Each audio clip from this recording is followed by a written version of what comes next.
santai dulu ah. Loh, kenapa Berham maunya santai? Ketika kita merasa bosan, tidak mau ikuti renungan firman Tuhan, maka waktu itu akan dipakai untuk bermain, bersantai, jalan ke mall atau berkelahi, dan lainnya. Berarti gak netral ya Pak. Justru kita kehilangan kesempatan untuk melakukan sesuatu yang lebih penting. Benar, kita akan renungkan tentang bagaimana Kristus mengalami pemuliaan dan nantinya akan diperoleh karena ketaatannya. Keren ya Pak, tapi sayangnya kita nggak mengalami. Loh, siapa bilang? Pemuliaan Yesus merupakan bayang-bayang atas pemuliaan dari semua umatnya. Oh, begitu ya Pak. Yuk teman-teman, kita minta berkat Tuhan lewat pengertian firman Tuhan yang dibagikan oleh hambanya. Halo anak-anak sekalian, kita berjumpa kembali dalam acara BDKA Saat Teduh untuk kita memperdalam firman Tuhan dalam kehidupan kita. Tema hari ini kita akan berbicara tentang transfigurasi Yesus yang diambil dari Markus pasal 9 ayat yang keempat. Namun sebelumnya anak-anak, kita bersatu di dalam doa terlebih dahulu. Tuhan Allah kami, sekali lagi kami datang ya Bapa, menghadap hadirat-Mu untuk kami boleh mendengar sabda-Mu, firman-Mu Tuhan.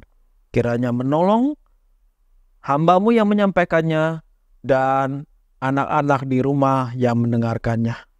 Berkatilah semuanya, di dalam nama Tuhan Yesus kami sudah berdoa. Amin.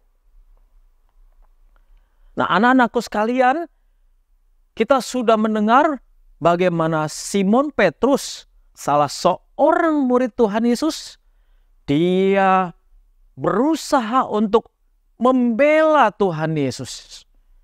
Bagaimana tidak?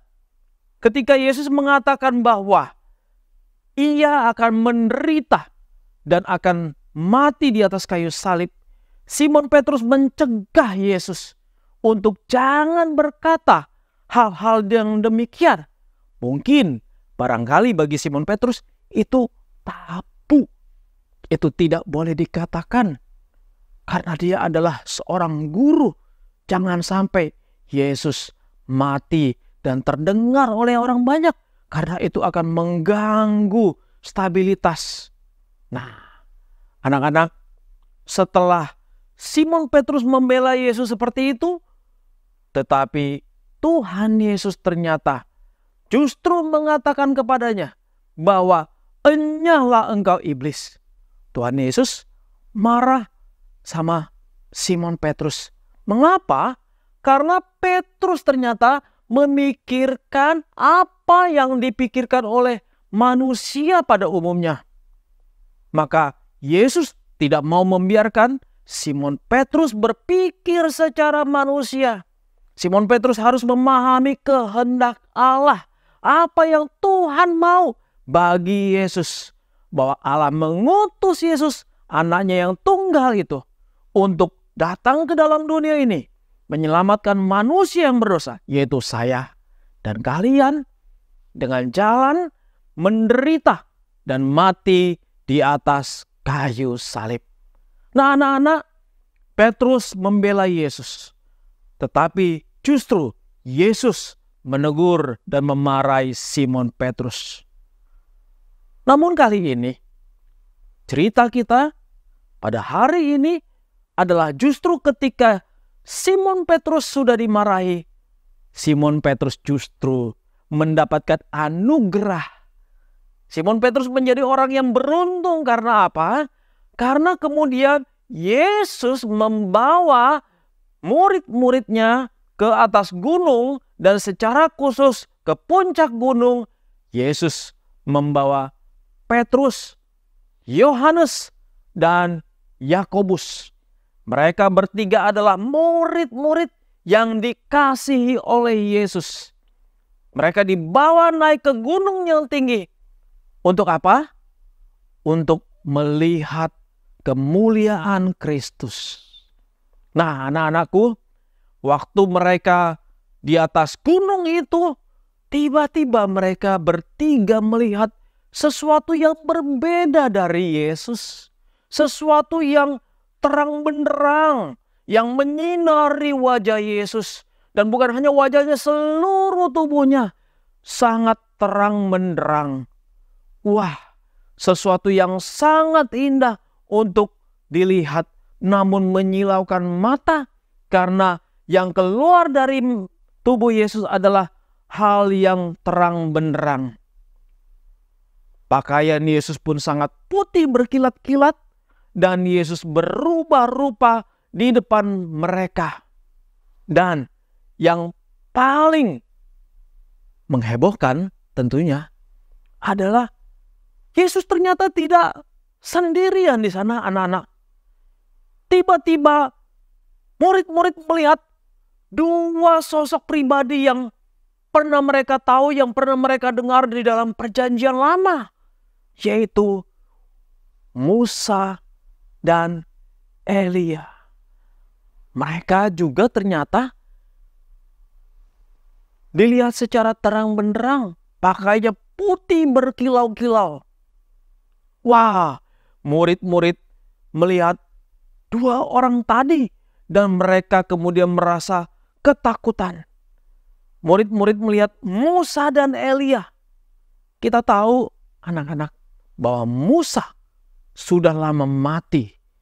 Musa adalah orang yang penting dan dihormati di Israel. Mengapa? Karena Musa lah yang memberikan hukum Taurat kepada bangsa Israel. Tuhan memberikan kepercayaan kepada Musa untuk menerima 2 loh batu yang berisi 10 hukum Taurat. Dan yang satu lagi adalah Elia. Elia adalah orang yang dipercayakan Tuhan untuk menegur raja pada waktu itu, Raja Ahab. Dan Elia berani menegur dosa-dosanya. Dan Elia juga adalah orang yang membangkitkan orang yang telah mati. Namun Elia sudah terangkat ke surga dan Elia tidak mungkin turun kembali. Nah, anak-anakku sekalian, kita di sini melihat bahwa mereka adalah orang-orang yang penting yang dihargai di dalam perjanjian yang lama. Elia adalah orang yang berjumpa dengan Allah di Gunung Horeb. Nah, di sini murid-murid melihat kedua orang itu bersama dengan Tuhan Yesus. Pada waktu mereka melihat Yesus, kemuliaan Yesus itu di gunung, itu menunjukkan apa? Itu menunjukkan bahwa Yesus adalah Mesias. Anak-anakku sekalian, Mesias artinya apa? Mesias artinya yang diurapi oleh Allah, yang diperkenankan oleh Allah sendiri. Namun Mesias itu harus menderita, sengsara, dan kemudian akan mati di atas kayu salib. Kehadiran Musa dan Elia di atas gunung yang tinggi itu bersama dengan Tuhan Yesus, itu sebetulnya satu pertanda bahwa Yesus adalah Tuhan, anak-anakku. Tiada keraguan lagi bagi kita bahwa Yesus Tuhan, karena sudah diteguhkan dengan 2 tokoh besar, 2 nabi yang besar di dalam perjanjian lama. Jadi kalau di dalam diri kita masih ada keraguan bahwa Yesus adalah Tuhan, adalah Mesias, maka kita harus introspeksi diri. Kenapa? Karena sudah jelas di dalam Alkitab menyatakan Yesus adalah Tuhan dan Mesias melalui kedua nabi itu. Memang di dalam zaman kita sekarang ini banyak sekali orang-orang lain di luar sana yang mengolok-olok kekristenan. Mereka mengatakan bahwa orang Kristen itu adalah orang-orang yang bodoh, yang mempercayai Yesus itu sebagai Tuhan. Yesus hanya manusia biasa. Yesus juga orang yang bersalah. Yesus itu tidak benar-benar mati dan bangkit. Orang lainlah yang menggantikan Yesus di atas kayu salib. Bukan Yesus yang sebenar-benarnya. Karena bagaimana mungkin kalau dia Tuhan, Yesus bisa mati. Banyak orang-orang yang mengolok-olok kita, yang menjelek-jelekkan Yesus, yang membuat kita meragukan iman kepercayaan kita kepada Yesus Juru Selamat kita. Dan orang-orang zaman sekarang sudah tidak lagi mau membicarakan tentang agama anak-anakku. Orang-orang zaman sekarang, anak-anak zaman sekarang sangat-sangat tidak mau menceritakan tentang Tuhan Yesus. Sangat sedikit sekarang anak-anak yang mau terus terang menyatakan dirinya sebagai pengikut Yesus, sebagai orang Kristen yang mau berdoa di depan umum, di depan orang lain. Banyak orang yang malu, banyak orang yang takut, banyak orang yang ragu untuk berdoa di depan orang-orang menyatakan imannya. Tetapi kita tentunya tidak boleh demikian, bukan? Kita sebagai anak-anak Tuhan yang sudah belajar firman Tuhan dari BDKA, kita sudah belajar banyak dan iman kita seharusnya bertumbuh. Dan hari ini anak-anakku, Alkitab mengingatkan kembali bahwa transfigurasi Tuhan Yesus di atas gunung itu adalah benar adanya dan makin meneguhkan iman kita akan Dia. Kiranya kita semua tetap bertumbuh di dalam anugerah Allah. Mari kita bersatu di dalam doa.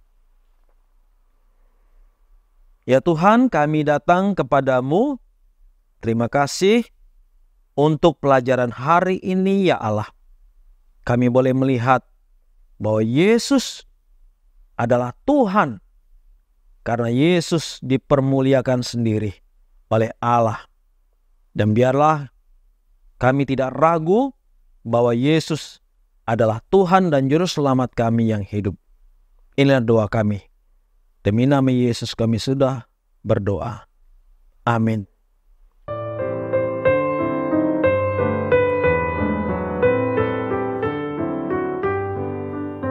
Kagum sekali mengapa dua orang pemimpin terkemuka, Musa dan Elia yang sudah mati, mereka hidup berabad-abad sebelum Yesus lahir di dunia, bisa tampak berbicara dengan Yesus tentang penderitaannya serta jalan menuju kemuliaan. Ternyata Musa dan Elia bisa memberi kesaksian serta diajar oleh Yesus. Berarti orang-orang kudus yang dipermuliakan itu juga saling bercakap-cakap dengan cara tersendiri ya Pak? Yap, walau Musa dan Elia hidup dalam kurun waktu yang jauh berbeda, namun tidak ada artinya perbedaan itu di surga. Mereka diizinkan menyelesaikan tugas kehidupan dalam penderitaan dengan terus memandang kepada Kristus, Sang Kepala Perjanjian itu. Apakah sahabat BDKA mau mengalami kehinaan bersama Yesus? Biarlah Tuhan memberikan iman untuk melewatinya melalui pembacaan Markus 9 ayat 5-8 dan tetap percaya bahwa suatu kali kelak kita akan dimuliakan bersamanya. Salam.